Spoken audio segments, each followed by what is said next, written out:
My name is Ananda Dean. I am 11 years old. I went missing on September 17, 2008 in St. Andrew, Jamaica. I was in grade 6 and attended the Swallowfield All-Age School on Whitehall Avenue.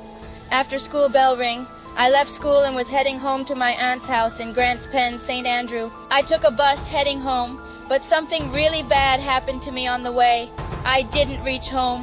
When I did not return home, my family sent a missing child's report and the search began. After I went missing, my books were found in Pembroke Hall, but I was still nowhere to be found. 2 weeks later, I was finally found, but not in the way my family desperately hoped for. I was now decomposed, no clothes, and headless.